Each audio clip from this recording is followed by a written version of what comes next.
असं असं जरी ते म्हणत असले तरी आमच्या दृष्टीने मीटिंग सकारात्मक झाली. थोडं तर पुढे सरकलो, कारण का 48 जागांबद्दल आमचा निकाल झालेला आहे. राष्ट्रवादी काँग्रेस आणि शिवसेना यांचा 48 जागांबद्दलचा निकाल झालेला आहे. म्हणजे काय त्याच्यामध्ये फार अंतर राहिलेलं नाही. आता प्रश्न असा आहे की सोडायचं झालं वंचितसाठी तर ते कोणी सोडायचं, काय सोडायचं, याच्यासाठी आम्ही त्यांच्याकडनं प्रस्ताव मागवलेला आहे. आणि त्यांचं म्हणणं आहे की मी 9 तारखेला प्रस्ताव देईन आणि आमचा अपेक्षा भंग होणार नाही अशी आशा आम्हाला वाटते. मी परत तुम्हाला सांगतोय की ते संविधान वाचवण्यासाठी पुढे आलं पाहिजे असं म्हणतायत. आम्ही पण तेच म्हणतोय की संविधान वाचवावंच लागेल. ते म्हणतात या देशाची लोकशाही धोक्यात आहे. आमचंही तेच म्हणणं या देशाची लोकशाही धोक्यात आहे. ते म्हणतात हुकुमशाहीकडे देश चाललाय, आमचंही तेच म्हणणं आहे हुकुमशाहीकडे देश चाललाय. तेव्हा दोघांचे गोलपोस्ट एक आहेत. थोडे 1-2 सीटा इथे तिथे, पण आपला शत्रू कॉमन आहे, आपला वैचारिक शत्रू कॉमन आहे. असं म्हटल्यावरती आपण एकत्र आलं पाहिजे असं त्यांचंही मत असेल आणि आमचं तर मत आहेच. आपण आंबेडकरांना बाजूला करून निवडणूक लढवू नये या विचाराचे आमचे सगळे महाराष्ट्रातले कार्यकर्ते, कारण का शेवटी दलित, शोषित, अल्पसंख्याक या सगळ्यांचा प्रश्न आहे. प्रश्न महाराष्ट्राच्या अस्तित्वाचा आहे. कारण महाराष्ट्राला सर्वात जास्त इजा झाली आहे. ज्या पद्धतीने केंद्राचा वापर करून सरकार पाडण्यात आलं, ज्या पद्धतीने केंद्राचा वापर करून पक्ष फोडण्यात आले, त्यामुळे सर्वात मोठी इजा ही महाराष्ट्राच्या स्वत्वाला झालेली आहे. जर प्रकाश आंबेडकर 9 तारखेला प्रस्ताव देणार आहेत तर मग आज 48 जागा ज्या आहेत त्या 48 या तुमच्या तीनही पक्षातल्या 48 जागांवर चर्चा झालेली आहे. हो, आमची 48 जागांवर चर्चा झालेली आहे. उमेदवार निश्चिती पण बऱ्यापैकी झाली आहे. त्याने आजही जागांची काही मागणी ठेवली नाही. आम्ही त्यांना सांगितलेलं आहे त्या 9 तारखेला ते जागांची मागणी फायनल करतात. 17 जागांची अपेक्षा आहे की निवडणुकीपूर्वी किंवा निवडणुकीनंतर भाजपसोबत युती करण्याचा याचा हमी. मला आता सर्व शांत बसा. मला एक अतिशय साधी गोष्ट समजायची. गेले 5-7 वर्ष जेव्हापासून 2014ला आम्ही विरोधी पक्षात गेलो तेव्हा आमच्या पक्षातले काही नेते पहिल्यांदा अलिबागला जेव्हा बैठक झाली पक्षाची 2014ला, तेव्हाच सांगत होते की आपण BJP बरोबर जाऊया. माझ्यासारखी काही लोक होते त्यांनी तेव्हा विरोध केला की तुम्ही सत्ता नाही म्हटल्यावर वैचारिक लिलाव करता का शरद पवार साहेबांचा? असा वैचारिक लिलाव तुम्हाला करता येणार नाही आणि सत्तेशिवाय तुम्ही जगूच शकत नाही असं चित्र महाराष्ट्राला नेऊ नका. आणि शरद पवार काही आयुष्यभर सत्तेत राहिले नाहीत. 60% आयुष्य त्यांचं विरोधी पक्षात गेलेलं आहे. ऐका ना, पुढे तर ऐका. त्याच्यानंतर 2014 पासून सातत्याने ते शरद पवारांवर दबाव टाकला गेला स्वकीयांकडनं. चला BJPत जाऊया, चला BJPत जाऊया, चला BJPत जाऊया. शरद पवार साहेब आपल्या टोलवा टोलवीचा खेळ, कधी गावस्कर सारखा खेळ, कधी द्रविड सारखा खेळ, असं बॉल जमिनीवर आणत होते. पण जेवता अंतिम क्षणाला आणि त्यांनी सांगितलं आम्ही जाणार, शरद पवार साहेबांनी सांगितलं तुम्ही जा, मी काही येणार नाही. ज्या माणसाने स्वतःचं घर तुटताना बघितलं, ज्या घराचं पूर्ण ताबा त्यांच्याकडे होता, ते घर असं फुटताना बघितलं, अश्रू वाहताना बघितले, त्यांनी स्वतःचा निर्णय नाही बदलला. मी जातीयवादी पक्षांबरोबर जाणार नाही हा त्यांनी त्यांचा निर्णय कायम ठेवला. ह्याच्यापेक्षा त्यांच्या भूमिकेचं अजून काय त्यांनी लिहून द्यायचं? महाराष्ट्राचा इतिहास लिहिला गेला त्यांच्या नावावर की स्वतःचं घर फुटतानाही बघून त्या माणसाने आपले विचार सोडले नाहीत.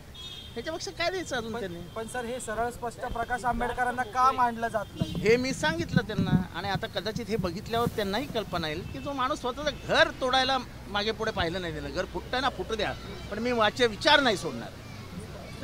असं म्हणतायत की आजची बैठक काही फार चांगली झाली नाही, ठोस काही ठरलं नाही, जागा वाटपाबाबत स्पष्टता आणावी असं ते म्हणतात. मी आघाडीसोबत आम्ही आहोत, पण आघाडी आमच्यासोबत आहेत का? आघाडी मी आघाडीच्या वतीनेच बोलतोय. मी पहिल्या दिवसापासून बोलतोय की इथल्या दलितांसाठी, इथल्या शोषितांसाठी, इथल्या अल्पसंख्याकांसाठी, इथल्या इतर मागासवर्गीयांसाठी संविधान फार गरजेची आणि महत्त्वपूर्ण गोष्टी आहेत. तीन या देशात धक्का लावला गेला तर मात्र परत एकदा इथला जो शोषित आहे, दुर्लक्षित आहे, इथला जो आदिवासी आहे, इथला जो दलित आहे, इथला तो इतर मागासवर्गीय आहे आणि जो 85% समाज आहे हा परत एकदा वरवंट्याखाली येईल. आणि त्याला वाचवायचं असेल तर समविचारी पक्षांनी एकत्र राहणं गरजेचं आहे. ही आमची भूमिका आहे आणि त्या भूमिकेपासून आम्ही तसूभरी लांब जाणार नाही. तुम्हाला असं वाटतंय का प्रकाश आंबेडकर तुमच्याबरोबर यायला इच्छुक आहेत? कारण का ज्या हे पद्धतीने बघा त्यांची त्यांची भूमी मागे का लागलाय प्रकाश आंबेडकर सोबत यायला पाहिजे? कारण का आमचा मोठा दृष्टिकोन आहे. पण ते असं आहे की आमचा अपमान झाला तरी आम्ही चालेल. राजकारणामध्ये अपमान सन्मान मान सन्मान हा काही नसतो. It is in the interest of Maharashtra and it is in the interest of India. माझा मान, माझा सन्मान, माझा इगो काही किंमत नाही हो. शेवटी देश जगला, महाराष्ट्र जगला तर मी जगीन ना. मराठी अस्मिता कधी जिवंत राहील? जेव्हा महाराष्ट्र दिल्लीवरती थोडासा दबाव टाकेल. आज दिल्ली महाराष्ट्राला लुटून खाते. हे थांबवायचं असेल तर आपण सगळ्यांनी एकत्र येणं ही काळाची गरज आहे. भाजपसोबत कोणीही जाऊ नये, मान्य नाही हे वंचितला, असं वारंवार प्रकाश आंबेडकरांना सांगायची वेळ काय येते? नाही आता त्यांना का वेळ येते मला माहीत नाही. पण मी तुम्हाला उदाहरणासहित सांगितलं की ज्या माणसाने आपलं घर फुटायला आणि ते थांबवायला नकार दिला एकाच कारणासाठी की मी जातीवादी पक्षांबरोबर येणारच नाही, त्यांचं घर फुटलं. अजून त्या माणसाने काय पुरावा द्यायचा महाराष्ट्राला, देशाला? देशात असा एकही माणूस नाही नेता की ज्यांनी आपलं घर पणावर लावलं पण विचार सोडला नाही. असं सांगा मला एखादी वेळ. हा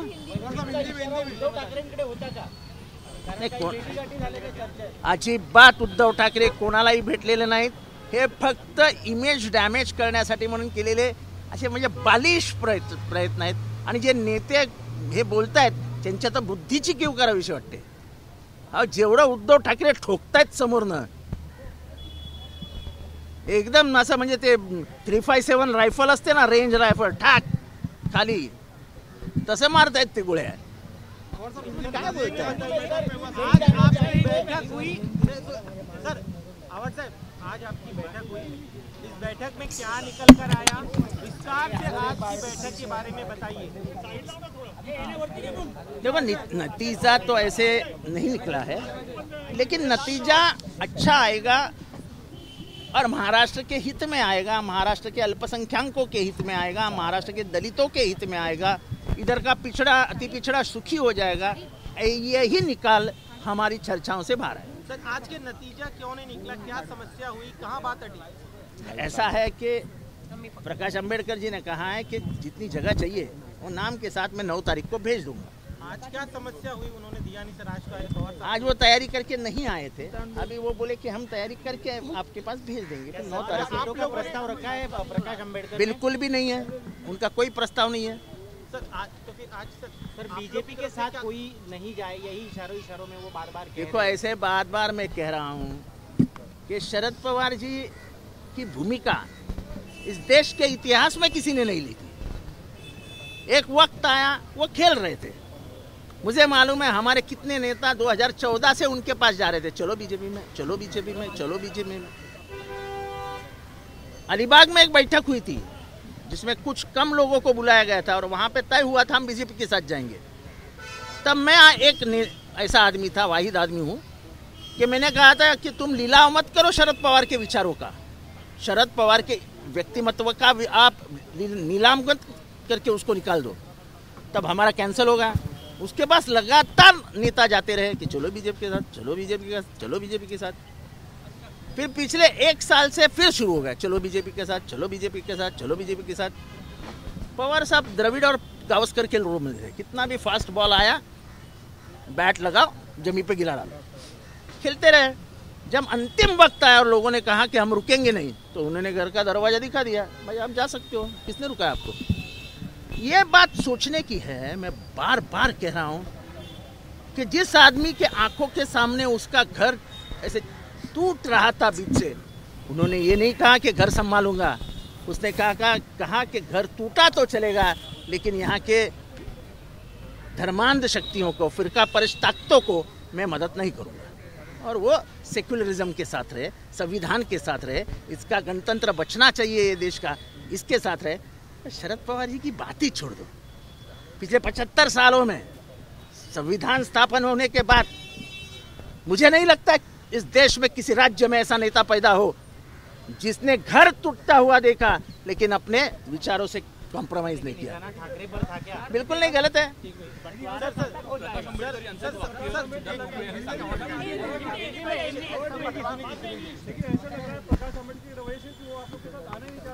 देखो, हमको अभी भी उम्मीद है। संकट में कौन आएगा? संकट में आएगा यहाँ का दलित, संकट में आएगा इस देश का मुसलमान, संकट में आएगा इस देश का इतर मागास वर्गीय। बिहारी भाषा में कहा जाए तो यहाँ का पिछड़ा और अति पिछड़ा, यहाँ की अकलियत, यहाँ की महिलाएं, ये सब मर जाएगी। बिहार का जो सर्वे है वो कहता है कि 85% ये बहुजनों का राज है। अगर बहुजन संकट में आने वाले हैं तो आप दूसरी सोच कैसे रख सकते हैं? संविधान बचेगा तो वो बचेंगे, लोकतंत्र बचेंगे तो आप बचेंगे, नहीं तो कैमरे में मेरे कुछ नहीं रहेंगे, आप जेल में रहेंगे। जरा उल्टी न्यूज आए तो 7 बजे जेल में। तो आपके लिए भी लड़ रहे हैं हम हमारे लिए नहीं लड़ रहे हैं, हम तो आप सभी के लिए लड़ रहे हैं जो स्वतंत्रता का अनुभव लेना चाहते हैं। आज भी अपनी सांस खुद के मर्जी से लेने चाहते हैं, वरना सरकार के मर्जी से आपको सांस लेनी पड़ेगी। सर एक ऐसे चर्चा है कि प्रकाश अंबेडकर जी जानबूझकर बीजेपी के इशारे पर देरी कर रहे ताकि आप लोग का सीट बंटवारा ये लंबा हो सके। आप ऐसा आरोप प्रकाश अंबेडकर जी के पर नहीं कर सकते हो, ये गलत आरोप है। वो अंबेडकर के पोते हैं, उनका स्वाभिमान है, और मुझे नहीं लगता बीजेपी जैसी पार्टी पोता जिसके खून में बाबा साहब अंबेडकर है वो बीजेपी के हाथों पे नाचेगी। नहीं, मेरी आज भी उम्मीद कायम है, और उम्मीद पे तो दुनिया कायम है। हमारी उम्मीद टूटी नहीं है। हम प्रकाश अंबेडकर को लिपट गए हैं क्योंकि उनका निशाना जिस पे है, हमारा निशाना उधर ही है कि संविधान बचना चाहिए, इस देश का लोकतंत्र बचना चाहिए। यहाँ पे गणतंत्र बाजू में करके अगर कोई हुकुमशाह बनने आ रहा है तो उसको रोकना चाहिए।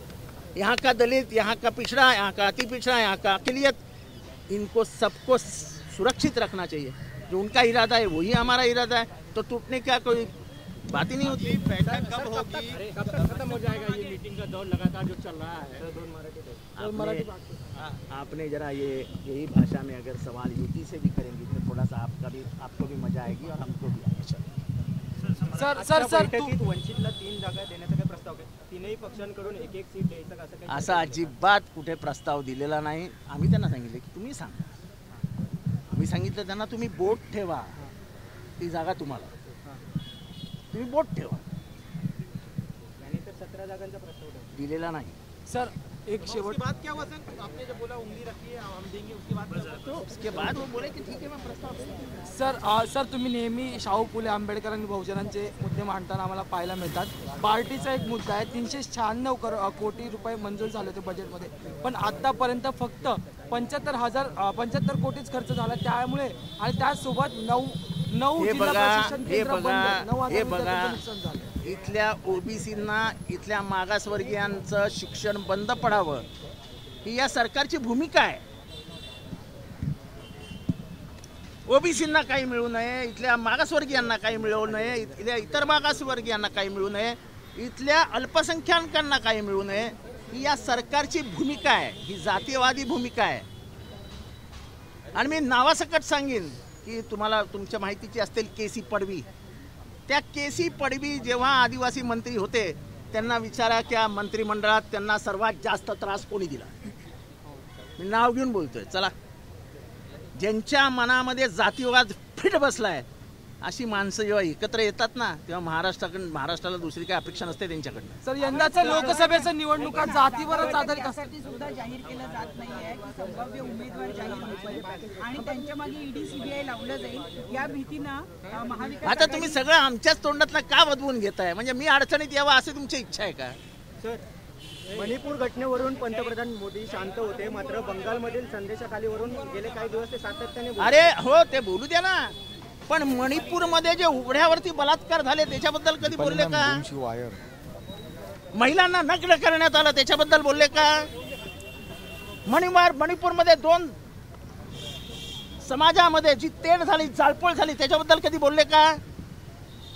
उभ्या देशाला संपूर्ण जगासमोर विवस्त्र व्हावं लागलं तेव्हा ते काही बोलले का? सिलेक्टिव्ह बोलू शकत नाही तुम्ही या देशाचे पंतप्रधान आहात.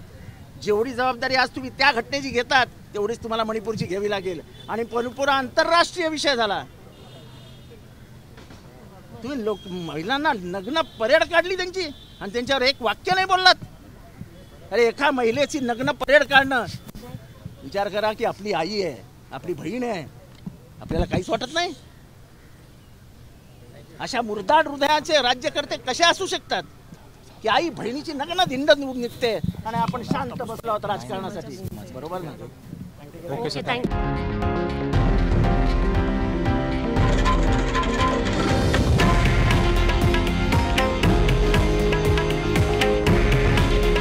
हे आहे देशातील नंबर 1 न्यूज नेटवर्क आणि आपण पाहत आहात TV9 मराठी.